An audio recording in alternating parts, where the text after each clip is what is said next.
Hello, weekend warriors. Welcome back to the workshop. Today it's going to be another real quick video.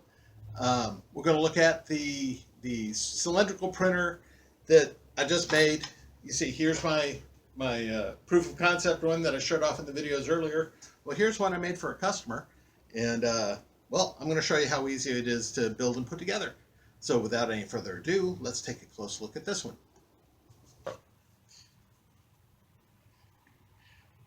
Okay. Here's all the pieces it takes to make one of these guys. And most of it's made from a 1x8 white poplar board.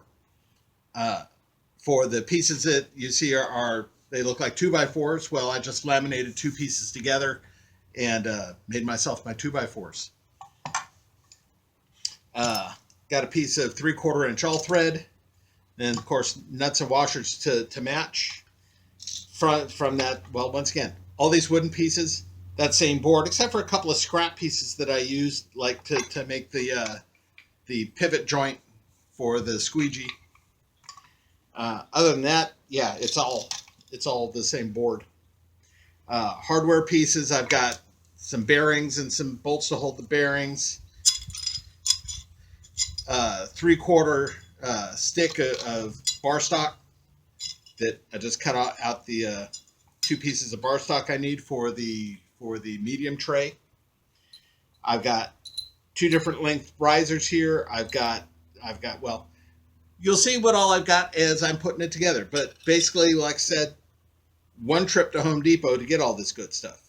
Now let's go ahead and put it together so you can see how easy it was to put together.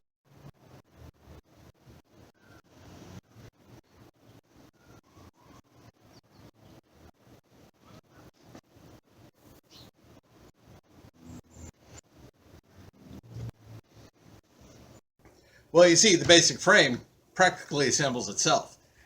Now we get to put on the screen frame with the slides and the squeegee arm. And for that, we're going to need the clamp that I've got over there.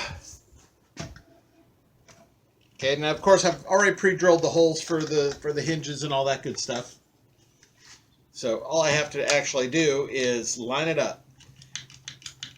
I've got center lines drawn up on both pieces, the squeegee frame support and on the squeegee frame itself, or pardon me, screen frame and screen frame support.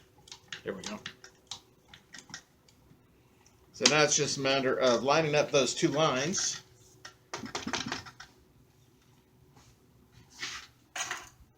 Good enough. The hinges are going to take care of the rest of that for me. And installing the hinges.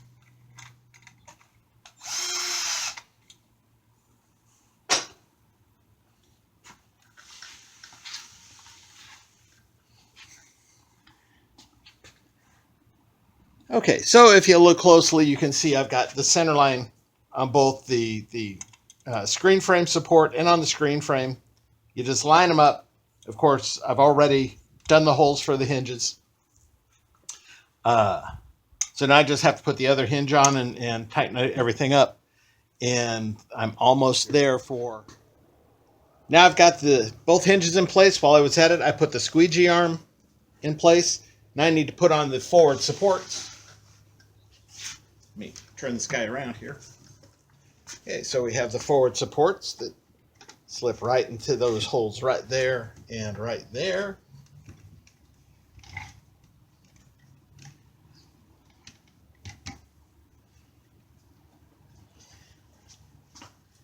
And they are held in place by these great little homemade knobs.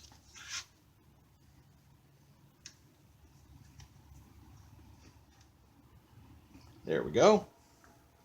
So now we have nice firm support for the squeegee frame. Keep saying that. Screen frame. All right, so now the basic press is done. I need to attach the squeegee. I also need to put on the media rollers. So the roller frame and all that good kind of stuff down there. So let's keep going. Okay, so here's the squeegee holder.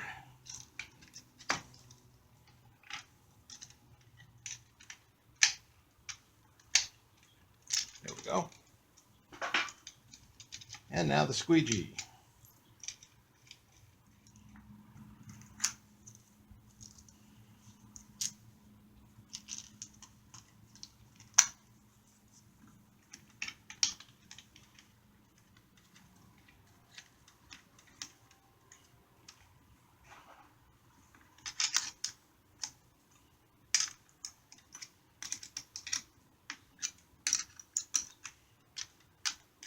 And it doesn't take a lot of force to hold the squeegee in place.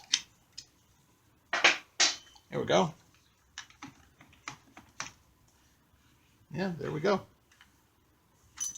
All right, now it's time for the roller frame. So I'm going to move this aside and assemble that thing.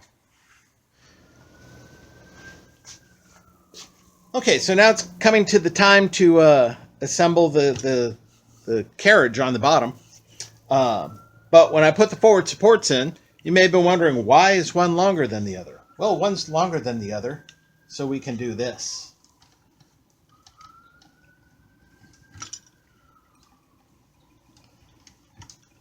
Lift it up out of the way and be able to get down to our bar on the bottom. Now, our media carriage starts off with 2 pieces of 3/4 inch bar stock. I happen to choose 3/16 of an inch thick because that's what Home Depot had. I would have gone with an 1/8 inch if I could have found any, but I couldn't find any. Now, from underneath, these things are held in by a carriage bolt. And what you'll find is on the bottom here, using my router, I cut a 1/4 inch slot, and I also cut a 3/4 inch slot. So that 3/4 inch slot is going to hold the carriage bolt head nicely, and it's going to grab in there, and then the 1/4 inch slot is going to hold the flat portions of the carriage bolt. So I can stick that through there if my fingers will let me.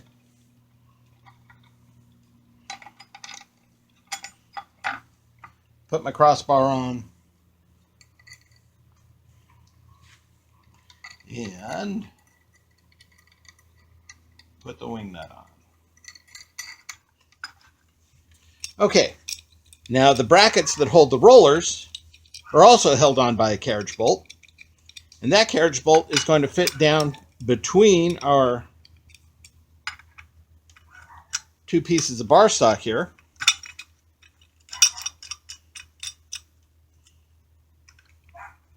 And hold our brackets in place.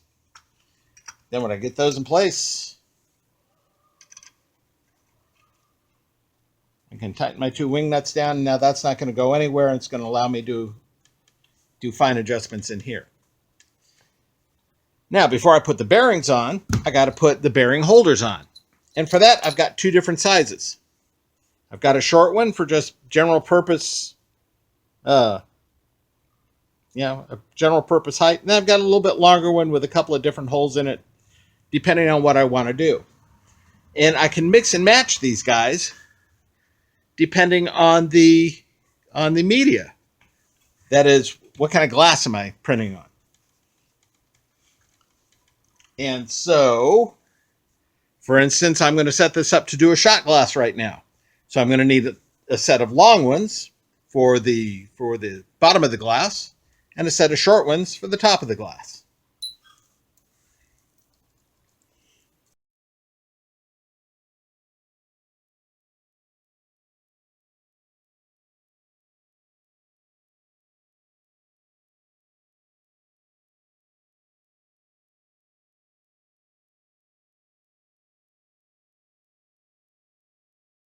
All right, I got my bearings on. I've got my brackets, my bearing holders all set up. Now all I need to do is put my limiters on. And what I have here are some, a couple of bolts set up. I've welded it up so sort of like my Y tuners on my, or my X-axis tuners on my screens. And what these do is they're going to keep the media, the bottle or the glass or whatever, from moving around once you get it on the rollers. You don't want them going back and forth side to side when you're trying to print on them. So once again, they slip in between our two pieces of bar stock, sandwiched between a couple of washers here. And if I could feel my fingers, unfortunately cutting them off a couple years ago didn't help the feeling.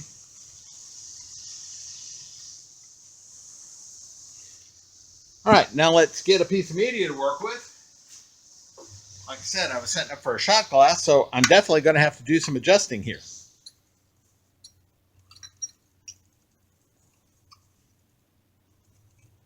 now, if you haven't turned them down too terribly tight, even if you have, you can always get to them and loosen them up. There we go.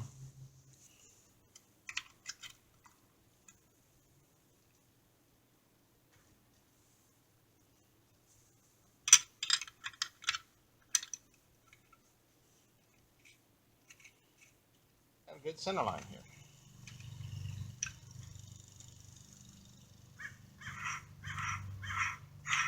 There we go.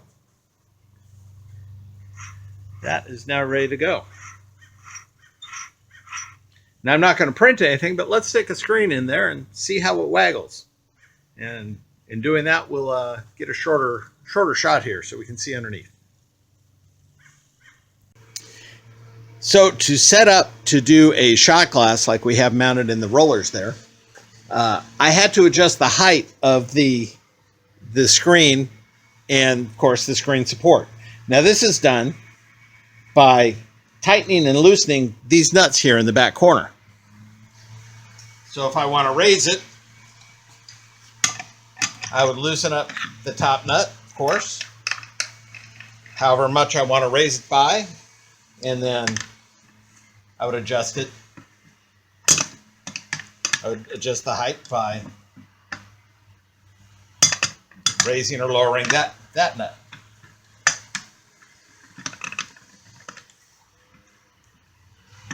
But I don't want to do that, so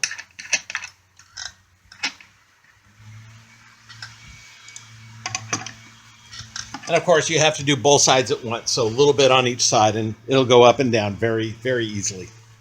I also, of course, had to reposition the shot glass, so where my carriage was, in order to make it land in the right place for the squeegee.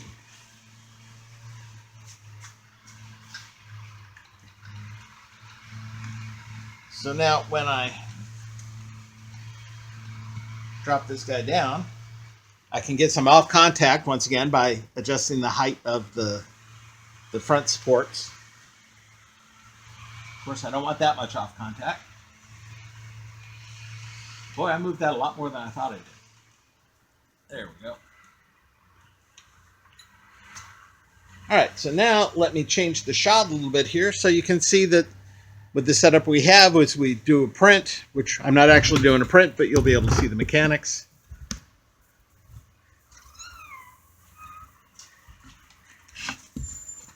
Okay, right there you see my shot glass, and you can see the etching on it. So you're going to know that as I pull it through,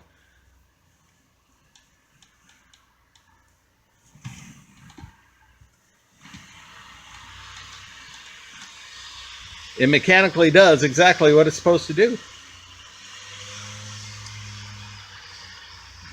So there we go. We've got a successful build, and this one is going off to Miss Tammy in, I believe, South Carolina. I got to look at the address again.